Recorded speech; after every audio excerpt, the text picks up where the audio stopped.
자, 이제 윤석열의 검찰 이야기로 가보겠습니다. 이런 얘기가 있다고 해요. 대통령실 내부에서도 검찰에만 인재가 있냐. 검찰에만 인재가 있냐. 저는 어제 다른 방송에서 그런 얘기 했어요. 이거 탄핵감이라고. 그렇잖아요. 탄핵감이에요, 탄핵감. 전문성이 없는 자리, 아니면 예를 들면 법무부 장관의 검사 임명하는 거는 그렇다 쳐. 뭐 탈검찰화를 했다고 치더라도 그렇다 쳐. 이거 역진이라고 해도. 금융감독원장, 보훈처장, 뭐 이런 사람들한테 검사 딱지 씌우는 거 있잖아요. 예. 이 자체가 쉽게 표현하면 탄핵각이라고, 탄핵각. 변호사님? 네. 논평 좀 해주세요. 사실 탄핵각입니까 아닙니까? 이게 탄핵이라는 게 다들 잘 아시지만은 뭐 고위 정치인들이 고위 공직자들이 이제 뭐 법률적인 게 아니라 어떤 정치적인 책임을 물을 때 뭐 탄핵 시켜야 된다 뭐 이런 얘기들을 하는데 이게 이제 윤석열의 논리대로 하면 제가 좀 고민을 해봤는데 마약 수사하던 검사는 시각청장 보내고 군수비리 조사하던 검사는 국방부 장관 보내고 뭐 의료법 위반 수사하던 검사는 보건복지부 장관 보내고 아니 뭐 검사들이 전방위적으로 수사를 하니까 관련성에서 수사만 했으면 다 보낸다는 논리인데 이렇게 되면 정말로 이게 과연 대한민국이 제대로 될 나라일지 좀 의문이 들고 그다음에 이게 모든 사람이 황당하다고 느낄 수밖에 없는 게 이런 인사에 대해서 국민들이 이상하다고 생각을 하잖아요. 그런데도 불구하고 본인은 전혀 이상하지 않은 거예요. 그냥 뭐 걔 수사 잘하잖아. 이렇게 하면서 임명을 해보는 수사 잘하잖아. 네. 이게 완전 더 큰 문제라는 거죠. 교육부 장관 후보자 임명한 이유가 교수니까. 너무 그거랑 똑같은 거예요. 네. 아까 말씀하신 건 좀 근데 팩트가 오해하실 수 있어서 뭐 국방부 장관이 검사 갔다는 얘기는 아니고 그런 논리라는 예, 거죠. 그런 논리라는 거죠. 예. 그러니까 푸너님이 이게 탄핵각이라고 말씀하셨잖아요. 근데 그 이야기를 못 하잖아, 정치인이라서. 그러니까 저는 이게 우리가 다시 한번 생각해 볼 게 박근혜가 탄핵을 당한 게 뇌물 받아서 탄핵을 당한 게 아닙니다. 정치적으로 평가. 그러니까 정치적으로 대통령답지 못하다. 대통령다운 어떤 사고방식과 행동을 하지 않고 있다. 그것 때문에 탄핵을 당한 거거든요. 그때 전문용어로 행상 책임, 예. 태도, 예. 애티튜드. 그러니까 실제로 탄핵 이후에 그 수사를 해보니까 뇌물을 받았더라 해서 그 뇌물죄로 구속이 되고 처벌을 받은 거지 탄핵 자체로 처벌을 받은 게 아니란 말이에요. 탄핵 자체는 대통령다움이 제일 중요한 거예요. 그러니까 지금 윤석열이 보이고 있는 어떤 인사 시스템을 봤을 때 이건 내 동생, 내 친구 이거거든요. 맞아. 이거는 어떤 그 행정수장으로서의 어떤 책임 있는 모습이 아니기 때문에 우리가 자꾸 탄핵각이라고 이렇게 이야기를 하는 거다. 네. 그리고 이제 탄핵하자는 이야기는 아닙니다. 오해하지 마세요. 그리고 네. 이제 이 인사를 보면서 국민들이 전 이렇게 생각할 것 같아요. 아니 대한민국에 뭐 검사가 있는 줄 알았지만 이렇게 많은 검사가 있었나? 먼 검사, 먼 부장검사, 이렇게 많은 검사들이 이 뉴스에 나오고 문제가 되는 적이 있었나라는 생각을 좀 할 것 같아요, 정말. 내가 얼마나 이게 지금 서투공 보고 놀란 것은 자라보고 놀란다고. 네. 아이 있잖아요, 아이. 적성검사. 검사. 그 검사거든 학이 뛰는 거야. 이 아이라는 그 성이 검사, 알고 검사. 이 검사인가 이렇게. 아니 근데 이게 언론을 지금까지는 꽉 잡고 있다고 생각해서 자기 마음대로 좀 하는 경향이 있다고 생각해요. 본인이 컨트롤할 수 있기 때문에. 사실 박근혜도 조선일보와 틀어지면서 이렇게 급격하게 무너져가는 면이 없지는 않았었잖아요. 근데 이번에 이복현을 서울 북부지검 부장검사였죠. 이 사람을 금감원에 임명을 하니까 조중동 종편 뭐 할 것 없이 대동단결해서 윤석열을 까다만요. 이 부분에 있어서는 그 아주 자, 그린라이트라고 생각합니다. 정리 한번 해봅시다. 그러면은 일단 그 명단 다시 한번 보여주시고 정부 요직 곳곳에 어지러워요. 아예 검찰 그냥. 출신을 이거 말고 더 있다니까요. 앞으로 이제 시작일 뿐이에요. 그러니까 검찰 국가라는 말, 신검부 시대 이런 말이 벌써부터 무색하지 않을 정도의 전문성 없는 자들을 계속 그 자리에 임명하는 거고요. 근데 이제 이 비유를 한번 드려 볼게요. 아니, 검사들이 공부도 잘했고 뭐 좋은 학교 나와가지고 그걸 윤석열이 능력 있다고 생각해요. 서울대 나온 거, 사법시험 합격한 게 능력 있다고 생각해요. 근데 좀 더 정확히 말하면 검사라고 다 임명하는 거 아니잖아요. 측근들을 임명하는 거잖아요. 그렇죠. 그래서 이번에 기가 막힌 그 비유가 하나 있더라고. 이거 굉장히 중요해서 한번 볼게요. 이거 한번 읽어주세요. 조선일보 출신이 0.73%포인트 차로 대통령에 당선했다고 치자 대통령실 인사기획관의 조선일보 직원을 대통령실 인사비서관의 조선일보 기자를, 대통령실 총무비서관의 조선일보 직원을, 대통령실 공직기관 비서관의 조선일보 기자를, 대통령실 부속실장의 조선일보 직원을, 대통령실 법률비서관의 조선일보 기자를, 법무부 장관의 조선일보 기자를, 법무부 차관의 조선일보 기자를, 통일부 장관의 조선일보 기자를, 국가보훈처장의 조선일보 기자를, 법제처장의 조선일보 기자를, 공정거래위원장의 조선일보 기자를, 금감위원장의 조선일보 기자를, 국정원 기조실장의 조선일보 기자를, 국무총리 비서실장의 조선일보 기자를 임명해놓고 조선일보 출신 대통령이 인사원칙은 적재적소에 유능한 인물을 쓰는 것이라고 말한다. 이 말을 누가 믿겠는가? 이걸 조선일보 공화국이 아니면 뭐라고 부를까? 예, 시사인의 고재규 기자가 쓴 글인데 이렇게 비교해보면 쉽잖아. 팍 느낌 확 오네요. 그러면서 윤석열은 능력이라고 말을 하는데 능력이라고 포장된 정치검사는 뭐예요? 정치검사들이 좀 더 정확히 말하면은 검찰에 계시는 분 중에 자기 전문성 있는 사람들 꽤 많이 있습니다. 공부하는 사람도 많고. 근데 우리나라에서 특수부 검사라고 하는 게 뭐예요?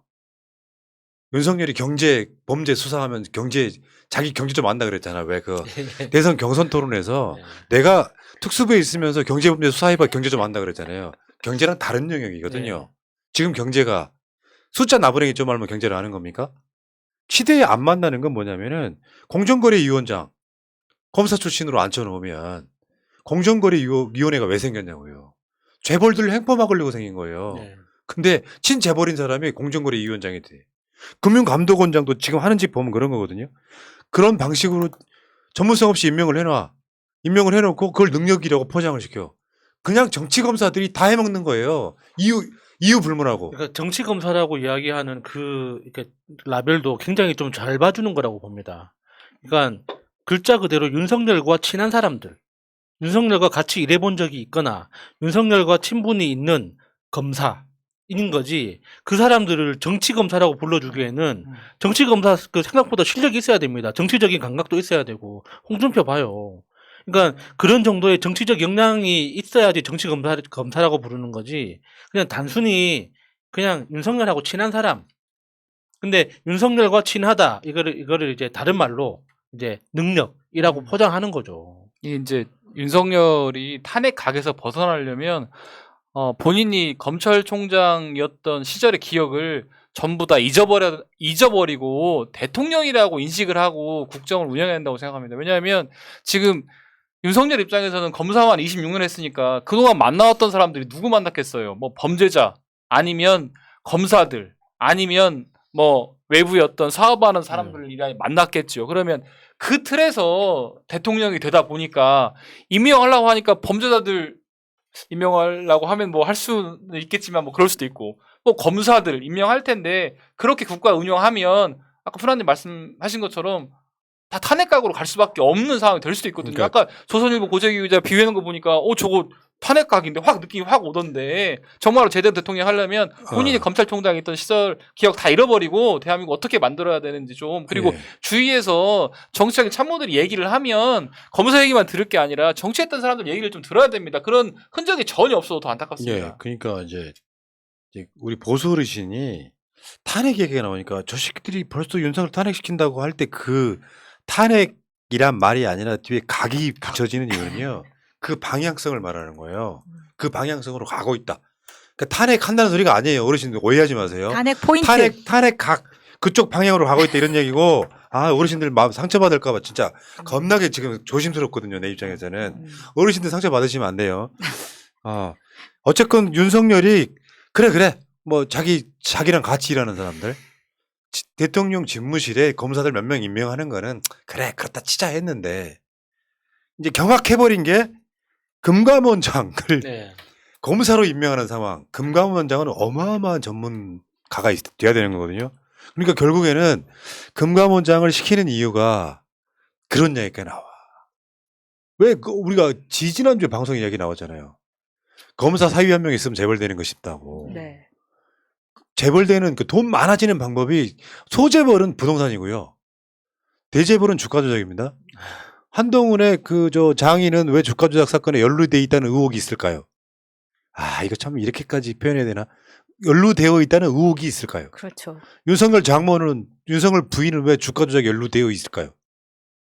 그건 이유가 그런 거란 말이야. 한탕이잖아, 한탕.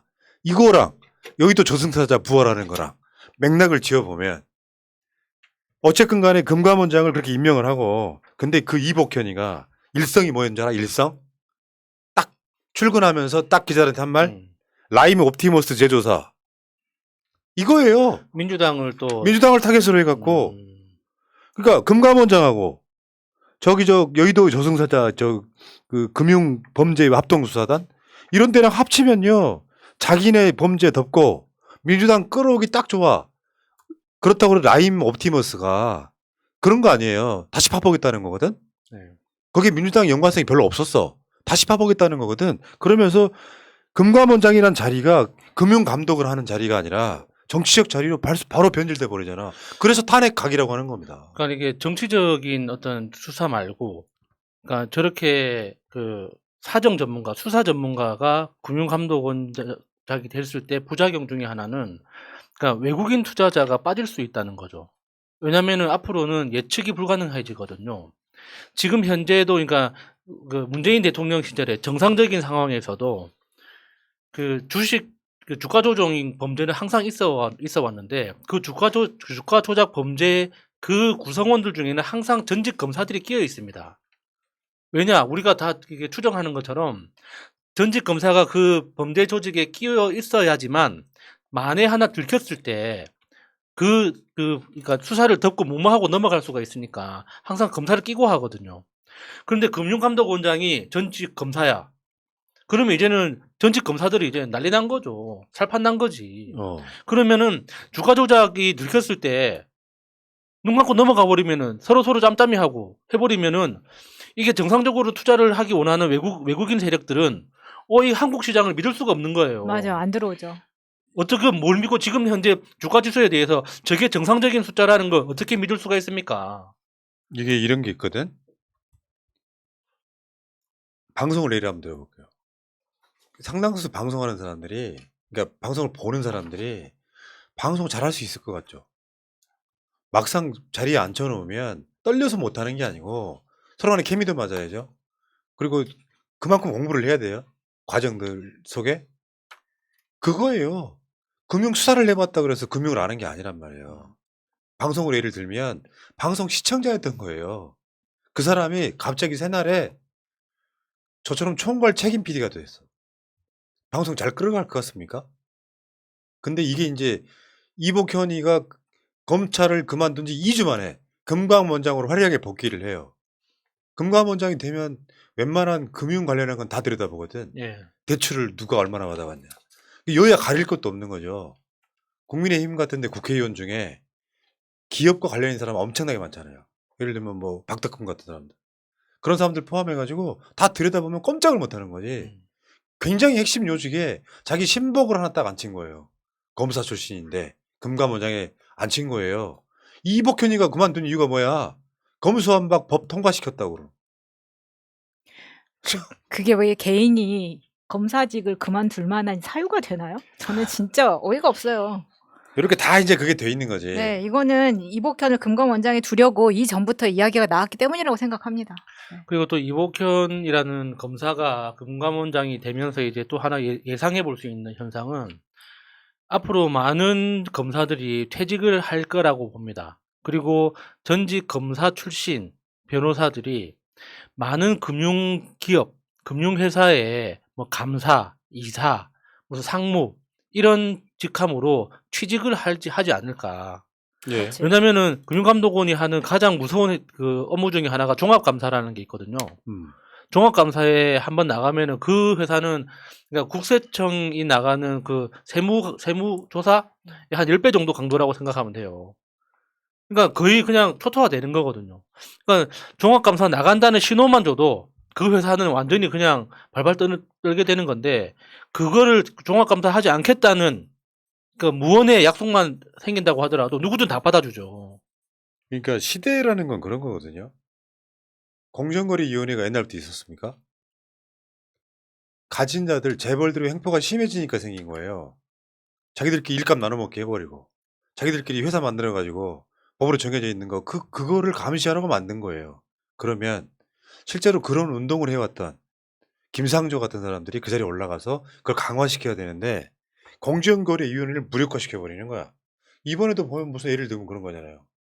여성부를 막 가짜뉴스로 공격했던 사람을 여성부 장관에 임명해 버려. 무력화시키는 거예요. 실제로 그런 기능을 하고 있는데 윤석열 씨가 한 말을 그대로 돌려드릴게요. 어디 5년짜리가 겁도 없이 검사들의 나라를 이렇게 만들어 버립니까? 그러면 민심 떠나는 건 금방입니다. 그래서 탄핵 각이라고 얘기하는 거죠.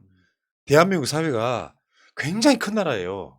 인구도 5천만이 넘고 여러분 땅덩어리 좁다고 서로 자조적인 섞인 이야기 할 필요 없어요. 우리나라 대한민국 손바닥만한 나라라는 표현 쓰시는 분들 있죠. 대한민국 다 가봤습니까? 너무 넓어. 안 가본 곳이 더 많아. 그런 대한민국의 다양한 나라에서 일개 검사들 2,000명이 대한민국을 대표할 수 있다고 생각하십니까?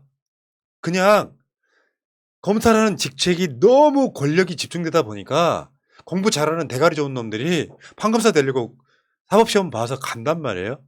그러면 걔네들이 뭘 했습니까? 지금까지 살면서. 인문적 소양을 쌓아서 뭐 했어요? 특히 특수부 검사들. 앉아서 술 받아 처먹고 99만 원 세트 만들고 접대 받고 스폰서 만들고 그런 놈들이 죄가 있건 없건 나올 때까지 파해가지고 나와서 사람 유죄 만들고 걔네들 퇴직하면은 정관예우 받고 그리고 현직에 있을 때 자기 가족들 주가 조작 같은 거 하면 다 모른 척 봐줘버리고 그러니까. 그래서 자기는 돈이 없지만 수중에 돈 2천만 원밖에 없지만 자기 장모는 1,000억 재산을 불리는 거야. 이런 놈들이 정권을 잡으니까 이런 사태가 벌어지는 거예요. 검사라고 하는 직업 가진 애들 중에 내가 본 애들 중에 인간성 제대로 된 한 놈도 본 적이 없습니다. 이유는 뭔지 아세요? 남들은 인정 안 하는데 지들이 갖고 있는 엘리트주의가 아주 만연해가지고 이 어깨 뽕이 하늘을 찔러요. 그런 애들이 대한민국에 정치를 한다고 수사를 할 수 있어요. 얘네들이 정치를 한다고? 정치는 그렇게 하는 게 아니에요. 정치라는 게 필요한 이유는 다시 말씀드려요. 정치라고 하는 시스템은 약자를 위해 존재하는 거라고. 그래서 그 약자를 보호해주는 역할이 국가고 정치란 말이에요. 근데 얘네들이 지금 들어가서 그 자기들한테 접대받던 지금 윤석열의 장관들 그런 애들 되게 많잖아. 사회이사 하던 애들이 기업을 감시하는 기업을 관련한 부처로 가버려. 이런 놈들이 지금 대한민국 사회에 정권을 잡고 이러고 있는 거예요. 5년짜리가 겁도 없이 진짜로. 이거 부끄러운 이야기죠. 윤석열은 나보다 못한 사람입니다. 그러니까 비판하는 거예요. 그러니까 더 걱정이 되는 거죠. 윤석열 임기가 5년밖에 안 된다는 건 지금 현재 뭐 각종 기관에 요직으로 간 그 전직 검사들도 다 모르겠습니까? 다 그 5년밖에 안 된다. 기회는 5년밖에 없다. 이런 거 다 알고 있겠죠. 그러면 5년 안에 무슨 생각을 할까요? 내가 이 기관을 공정하게 운영해가지고 국가와 사회에 기여해야겠다. 이런 방식으로 그 기관을 운영할까요? 저는 아니라고 보거든요. 좀 어처구니였는 게 그런 거지. 좀 비율을 좀 약하게 들면은 수사하는 거는 형사나 경찰이나 검사나 똑같아요. 그러면 얘네들 경찰 출신이 대통령이 되면 형사 했던 사람들 중에 있잖아요. 경찰 했던 사람들 중에 상당수가 막 이런 자리로 가. 금감원장도 하고. 뭐가 다르냐고. 수사했던 건 똑같은데. 그 말씀 하시니까 문득 갑자기 생각이 났는데, 그러니까 경찰이나 검사가 아니어도 막말로 마차님한테 수사권을 주잖아요. 마차님도 다 할 수 있어요. 수사가 뭡니까? 개인의 자유를 박탈할 권리예요. 나 잘할 수 있을 네가 것 같아. 거부하더라도 네가 가지고 있는 신분증 내놔. 네가 거부하더라도 네 이메일 제출해. 이걸 요구할 수 있는 권리거든요. 그거는 누구한테 줘도 다 할 수 있는 일이에요. 태영청 잘 이끄셨잖아요. 듣기만 해도 신나는데?